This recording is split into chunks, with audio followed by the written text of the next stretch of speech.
ట్రోలర్స్కి మీకు మధ్య ఒక పెద్ద వార్ లాగా క్రియేట్ అయింది.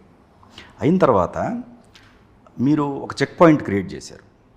అక్కడ మా అనే మళ్ళీ సేమ్ అసోసియేషను ఇన్వాల్వ్ అయింది. అప్పుడేమనుకున్నారంటే నాట్ ఓన్లీ మీ మీద కాకుండా చాలామంది పైన కూడా కొన్ని ట్రోల్స్ జరుగుతుంటే వీటికి అడ్డుకట్టబడుతుంది, సో ఇది తీసుకున్నారు అనే ఫీలింగ్లోకి వెళ్ళిపోయారు కొంతమంది.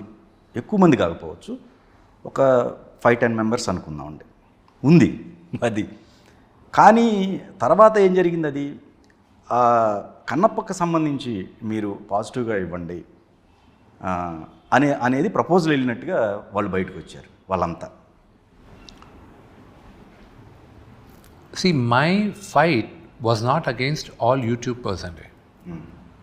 Let me be very, very clear. కొంతమంది అన్న, నేను కూడా వాళ్ళల్లో కొంతమంది అన్న. ఆ కొంతమంది కూడా ఎవరంటే ఫ్యామిలీస్ పైకి వచ్చే వాళ్ళే. I'm assuming you married. మీరు okay, I have a certain popularity, నాకన్నా తక్కువ పాపులారిటీ మీకు ఉండొచ్చండి. బట్ ఎవరో పబ్లిక్ ఫిగర్ కూడా కదా అంజయ్ గారు.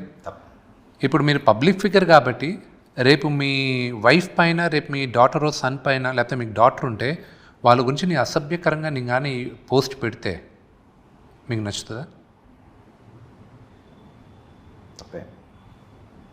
అలాంటి వాళ్ళ పైకి వెళ్ళాను. ఫ్యామిలీస్ జోలికి రాకండి. నా సినిమా నచ్చలేదా, నేను చేసిన పర్ఫార్మెన్స్ నచ్చలేదా, కన్స్ట్రక్టివ్ క్రిటిసిజం ఇవ్వండి, we're fine. Character assassination and going against families, it's a big no. నేను ఇంకోటి చెప్పాను, నేను ఫైట్ స్టార్ట్ చేసేటప్పుడు ఆంధ్రప్రదేశ్ గవర్నమెంట్ అంత స్ట్రిక్ట్గా ఎందుకు ఇప్పుడు హోర్డింగ్స్ పెట్టింది అన్ని దగ్గరలా అంటే వాళ్ళు ఏం పెట్టారు, సోషల్ మీడియాని మీరు కరెక్ట్గా వాడుకోండి, తప్పు మాట్లాడకండి, తప్పు చూడకండి, సోషల్ మీడియాని కరెక్ట్గా వాడుకోండి అని they started their own campaign. ఎందువల్ల? వాళ్ళకి ఒక స్టేట్ మెకానిజం వాళ్ళకి తెలుసు. వేవర్డ్గా వెళ్తున్నారు, వెళ్ళే వాళ్ళు కూడా పెద్దగా ఎవరు కాదండి. Everybody are under 21, under 18. అదే that is a very unhealthy culture.